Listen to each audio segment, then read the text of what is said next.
Welcome back to my dining room and kitchen table. Of course, I can't do an intro without the cats interrupting it in some way, shape, or form. Anyway, thank you for watching. I appreciate you guys tuning into this tackle talk. Like I said in the last one, it became very clear as I started selecting baits.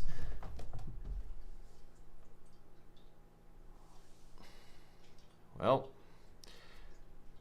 like I said in the last one, it became very clear as I began selecting baits that I needed to have another tackle talk for the post-spawn muskies, because like the spring stuff, there's just too much stuff going on to incorporate it in just one thing. I mean, we're very fortunate here in Iowa. A lot of our muskies are stocked. Our DNR freaking rocks, and you know, we're able to supplement our fish with stocked fish so we can have a year-round season. Can't say enough good things about the DNR guys in our area. Ben Dodd, Chris Mack, Paul Sleeper. Paul Sleeper and my dad have worked hand in hand many years on the conservation fishery side of things. So those guys do, seriously, they do the Lord's work, and cannot thank them enough for what they do and what they do for Iowa muskies. Anyway, I'll get off my soapbox for a second here, because you guys came to listen to me talk about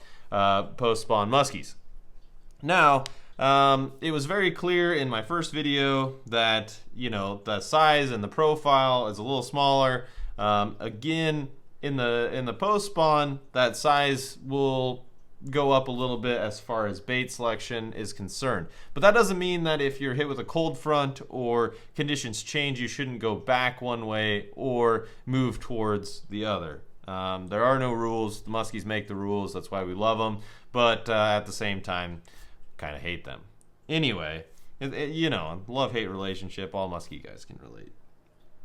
Anyway, without too much to get into it, I'm trying to figure out where I want to start, because there's several different varieties of baits, you know, that I could talk about, get into, and address here.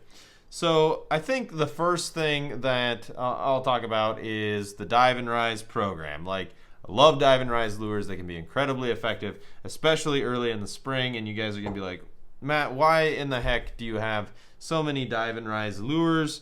Well, it's because I've caught fish on all of them, or seen them work and know how effective that they can be, especially when fish are stubborn and kind of stuck in a rut. So I've got a selection here. I'll just go over the dive and rise that I plan on chucking in the post spawn, and maybe even a little bit in the pre-spawn too. But we'll start with number one here. We've got a Bucko 6-inch, and I don't have his. He promised me some that will have an internal weighting system and stuff for this spring, so I'm really looking forward to those. Cannot wait to get my hands on them. This thing, I didn't get it until summer last year. Moved several fish with it, didn't get any eaters, but I don't think it's because of the bait or anything. If I had this thing when those fish were going on the like 6-inch to 8-inch bait program, I'm pretty sure this would have gotten bit. The time that like Brian was absolutely crushing with the Navin last year with me. Speaking of the Navin, 8-inch Navin is one that I will go to as well in the springtime. It's just a little bit narrower and subtler, more subtle of a presentation than the Bucko. The Bucko is great. You get a lot of, as it hooks, you get a lot of side to side, and it'll, you know, kind of stall out and wobble a little bit. And you get that with the Navin too, but you get a lot less rise. The Navin will just kind of sit, depending on how it's weighted. I don't know what size of weight this is in here, but it's pretty slow rise with this weight, whereas the Bucko will tend to rise a little bit more quickly. Now, if you want to talk to Bucko and have him make you a weighted one that will sit a little bit better, I'm sure he will be glad to accommodate your needs. Another dive and rise that I absolutely love in the post-spawn period. You guys know it. You've seen it. The Pandemonium Tackle SRJ. Catches fish all year round. I love this lure. I've caught a ton of muskies on these things. And the beauty of these is if the muskies are super shallow, these don't run super deep. I mean, you're talking maybe 2 to 3 foot on a standard cast where this thing's going to be kind of going back and forth. It's got a really good shimmy to it, and it just kind of sits and then goes the other way, shimmy and sit. And don't be afraid to like tap it a couple of times, because it'll really make it hop and dart when you do that. I know there are limited supplies of these, and even though Kevin and I have a good relationship, I still work my butt off to be on TRO the minute that one of those bait drops happens, so that way I can get a couple more. I've had one chewed to the point where I have some struggles using it at this point. So not a bad thing, but I love the SRJ. Let's see. Moving into, let's say, the blades, blade side of things. Again, the post-spawn is really where the blades come in to focus for me. Not to say that they wouldn't work in the pre-spawn too, but this is just a Pandemonium. I believe this is a 7 fluted blade. And the thing that I like about the Pandemonium is they will get a little bit deeper, especially here in Iowa in the spring. That water tends to be really clear. So like if you're working some of those weed lines, having your bait run just a hair's bit deeper to kind of keep you out of focus, to keep the boat out of focus, is not necessarily a bad thing.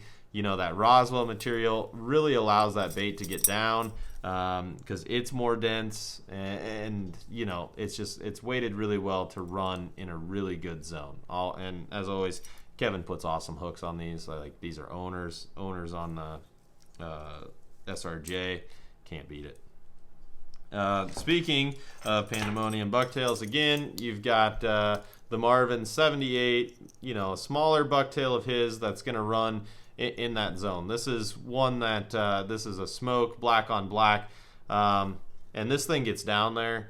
I, you know, have not ran this thing as much as it deserves to be run in the past couple of years. They've got a good grind to them, and you know, it's just a good profile, subtle, not super subtle, but subtle enough that, like, you know, it's just a good bait, good profile to be chucking in the spring, and a great bait blade combo with the 7 and the 8 number blades. You know, we've had a lot of success too in the post-spawn with the Mayhem triggers. You know, pick your poison. I've even had success on the Marvin 88s, a little bit bigger stuff. So, okay, moving into the next thing, the next section of baits, if you will. I've got we'll start talking about rubber. And again, in the post-spawn, the mini Deusa is great. The biggest reason for that, I think, is the crappies are spawning. And once the crappies are done, the bluegill spawn. And once the bluegill are done, then the bass are spawning. And, you know, it just keeps everything shallow. Those muskies are looking for easy meals. But, you know, another thing, too, in that time is don't be afraid to upgrade to, like, the mid Deusa, something like that, with a little bit bigger profile, you know, a little bit bigger presence in the water. You could even throw like a toad. I've had a lot of luck in the post-spawn on toads. There's nothing wrong with them. And sometimes they like that hang that the toad offers a little bit more. Another one that should never go overlooked in the post-spawn, if I can get it unhooked from all the baits that I've got on my table, is the Swimbait. This is the Musky Innovations, shallow swimming dog, regular. These things are just absolute straight money in the post-spawn. And I'm sure you can get fish in the pre-spawn on them too if you slow roll them. You may want even the regular style with the flatter sides that maybe gives you a little bit narrower of a shimmy. If you're wanting to throw a bigger one that gets a little deeper, again, the Chaos Poseidon is a good one. But I've caught probably more muskies on this 8-inch swim bait than any other swim bait that I've ever thrown. So, I mean, do with that information what you will, but this is something that is always, you know, in the back of my mind when it comes to post-spawn muskies, especially if they want something a little more subtle, or if you're throwing, you know, a bait behind someone who's chucking blades or something like that. Another thing that shouldn't be overlooked in the post-spawn is topwater. So I've got this little Bubba here. Again, I like this profile. It's, you know, 6.5 inches or 6 inches. I don't know what it is. When Brian was using his this fall, With me, this bait was basically working an area, you know, it's just really back and forth, just boom, boom, boom, and it's a really tight action without a lot of big glide, and I think that sometimes that subtlety is what those fish really want to key on, especially in the post-spawn period if they're going on topwater. Not to say that you can't get them on bigger baits like a Rabska or even a Suick Weagle, whatever the case may be. Lots of good stuff, lots of good stuff. Last but not least, twitches. Again, you know, if they're finicky, Lee Lures, Death Paws Minnow, 6.5, or even the 7.5. I don't have one of those, but if you have one, I mean, that's a good option for post-spawn, and definitely never to be overlooked, probably my favorite crank and crank that I have the most confidence in, the Ridgway Customs. This is a 9-inch night eye. You know, this thing's gonna get chucked in the post spawn, because if those muskies are up, they're feeding on crappies, they're feeding on whatever, they aren't gonna care. They're just gonna be in kill mode, and they're gonna be ready to eat. So a crankbait like this that's gonna be effective in those shallow areas, that's gonna disturb a ton of water and really get those fish going, you just can't beat it. I know that was a lot of info, me talking fast, throwing at people. I hope that there's something that you guys can take away from that. Again, my videos aren't perfect. I'm not perfect. The minute that musky fishing is easy, or the minute that I start making perfect videos, I'll quit doing it. But as always, I appreciate each and every one of you watching. Shout out to the 200 to 400 of you that, you know, tune in every single Saturday for the videos as I release them. I can't tell you how much I appreciate that support, and how much the channel has grown. But again, good luck this season. I hope that you guys absolutely crush it, crush a PB, crush your numbers, whatever it is.